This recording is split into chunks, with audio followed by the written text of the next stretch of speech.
안녕하세요. 믿을 수 있는 동물병원 그룹 베더너스의 회원병원이자 24시 더케어 동물센터의 원장 김리현입니다.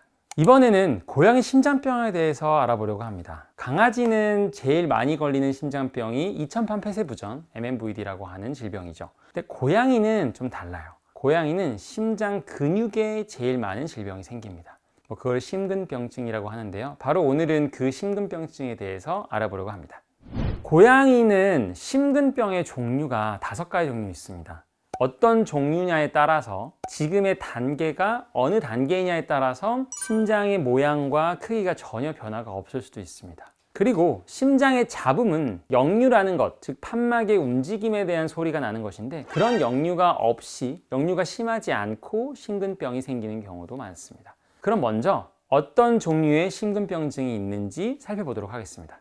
자, 첫 번째, HCM, RCM, DCM, ARVCM, UCM.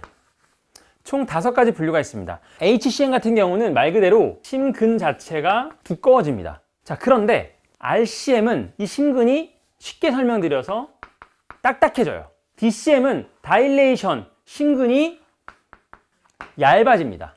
ARVCM은 말 그대로 오른쪽 심근의 문제예요. 라이트 벤트리칼, 아리스로마틱. 즉 얘는 그냥 우심, 오른쪽에 문제가 생기는 대표적인 심근병이고요. 자, UCM, Unclassified.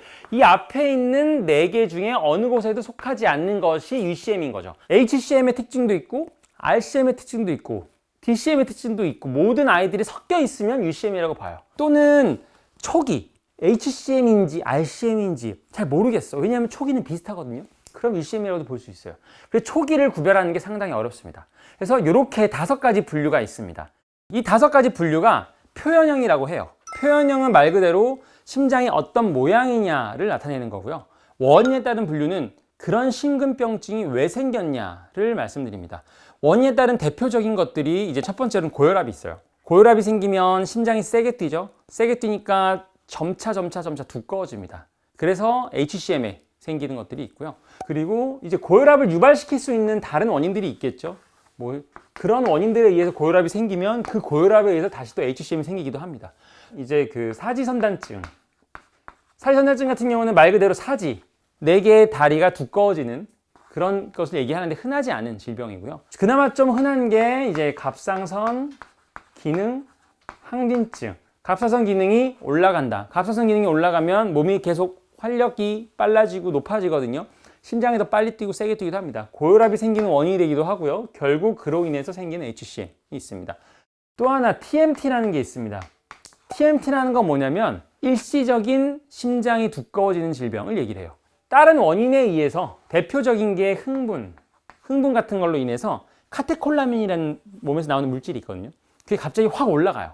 확 올라가다 보니까 그게 심장의 근육을 두껍게 만들어요. 그래서 심장이 두꺼워져요. 그런데 시간이 지나서 카테콜라민이 내려가잖아요. 그럼 다시 심장은 얇아집니다. 자, 어떻게 진단을 하느냐? 할 수는 없어요. 좀 안타까운 방법인데 이게 HCM인지 TMT인지 진단이 불가능하고요. 시간이 지나서 낫잖아요. 약을 썼는데 좋아지잖아요. 그럼 TMT였구나. 이렇게 판단할 수밖에 없습니다. 이것 이외에도 탈수라던가 다른 여러 가지 질병들에 의해서 심장이 두꺼워질 수 있는 여러 요인들이 있습니다. 자, 그러면 이 HCM에서 이런 요인들은 결국 얘가 생기는 2차적인 원인이 되는 거죠. 즉, 얘를 개선해주면 HCM은 좋아질 수 있어요. HCM이 생기는 근본적인 원인인 유전만 아니라면 이것들로 인해서 고혈압을 개선해준다거나 갑상선 항진증을 개선해준다거나 하면 실제로 HCM은 좋아지는 경우들이 있습니다. 이것이 바로 2차성 HCM, 원인이 다르기 때문에 그렇고 다른 원인에 의해서 생기는 HCM이기 때문에 그렇습니다. 그리고 HCM 말고 RCM도 있습니다. RCM은 말 그대로 제가 아까 심장이 딱딱해진다라고 말씀을 드렸는데 이 RCM 같은 경우는 다른 원인들, 바이러스라든가 심장의 염증 그런 걸로 인한 것도 있고 심장 근육에 어떤 침착이 생기면 RCM이 되는 경우도 있습니다. 근데 흔하진 않아요. RCM 같은 경우는 되게 속도가 빠른 경우가 많습니다. 자, 그리고 DCM은 심장이 얇아지는 질병이에요. 원인은 대부분 타우린 결핍인 경우들이 많습니다. 예전에는 분류가 이렇게 다양하지 않았습니다. HCM과 RCM, DCM만 있었거든요. 그래서 되게 애매한 분류들이 많았었어요. 두꺼워지긴 하는데 일부만 두꺼워진다거나, 일반적으로 두꺼워졌을 때 심장의 기능이 변화되는 게 있는데 두꺼워진 것과는 다른 기능 변화가 생긴다던가 하는 좀 애매한 것이 바로 아까 말씀드린 UCM에 속합니다. 예를 하나 드려드릴게요. 심장을 단면을 자르면 이런 형태의 단면이 있습니다. 자, 이런 형태의 심장은 어떤 느낌이냐면 심장의 근육은 여기를 이렇게 자른 거예요. 이렇게 잘라서 이 동그란 원형을 본 거거든요. 실제로 이 단면을 이렇게 자르면 이런 형태로 되어 있어요. 자, 이해가 안 되실 수 있는데 제가 지금 빗금 친 이 부분이 여기 좌심실이고요. 지금 이렇게 격자 무늬로 해놓은 이 부분이 여기예요. 실제로 3D로 보면 좌심을 우심이 동그랗게 감싸고 있는 형태가 되어 있거든요. 심근병증은 주로 좌심에 영향을 많이 미치잖아요. 우심에 미치는 ARVCM을 말고는요. 자, 그랬을 때 HCM 같은 경우는 여기 보이는 이 심근이 전부 두꺼워집니다. 이런 형태로 두꺼워져요. 엄청나게 많이 두꺼워집니다. 그런데 이렇게 두꺼워지지 않고 되게 애매하게 여기는 두꺼워지고 여기는 안 두꺼워지고 이런 형태가 있을 수 있어요. 이게 뭘로 볼까요? 이게 RCM으로 보겠어요? 아니면 여기도 얇아질 수도 있겠죠? 이렇게 여기만 두꺼워지고 이렇게 DCM도 아니고 RCM도 아니고 HCM도 아니고 다 갖고 있는 것, 그게 바로 UCM이에요. 그러다 보니까 생각보다 UCM이 많이 진단되는 경우가 많습니다. 왜 그러냐? HCM의 생존 기간과 UCM의 생존 기간이 다르거든요.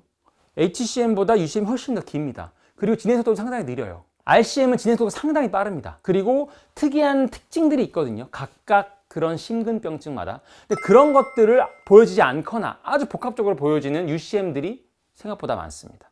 제가 아까 UCM은 HCM이나 RCM, DCM보다 그래서 생존기간이 길다고 말씀드렸었어요. 그 이유는 뭐냐면 일단 첫 번째로 RCM, DCM은 심장 자체가 딱딱해지고 얇아져요. 그러다 보니까 심장에 힘을 주지를 잘 못하거든요.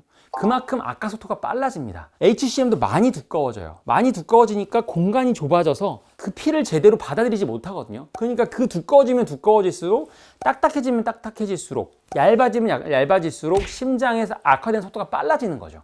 그런데 UCM은 그 어디에도 속하지 않는 애매함을 갖고 있어요. 그러니까 애매함이 있다 보니까 진행 속도도 애매해지는 거죠. 그러다 보니 상대적으로 좀 느린 진행 속도를 가질 수밖에 없습니다. 단, UCM에서 가장 심각할 수 있는 거는 심근경색이에요. 사람들 심근경색 생기면 어떻게 돼요? 급사할 수 있잖아요. 똑같이 마찬가지로 고양이도 심근경색이 오게 되면 사망할 수 있는 가능성이 높아집니다. 고양이들이 갑자기 캣타워를 잘 못 올라가. 이 정도는 아닌데 하는 것들이 사실상 이거의 증상으로도 볼 수 있습니다. 호흡이 가빠져서 심장이 제대로 잘 작동을 못하니까. 강아지한테 있는 기침은 고양이한테는 생기지 않습니다. 고양이는 심장에 의해서 폐에 물이 차도 기침을 하지 않아요. 만약에 폐에 물이 차는데 기침을 하면 심장의 폐에 의한 그런 폐부종이라기보다는 폐렴에 대한 의심을 더 많이 합니다. 그렇기 때문에 고양이는 기침을 C단계의 증상으로 보지는 않습니다.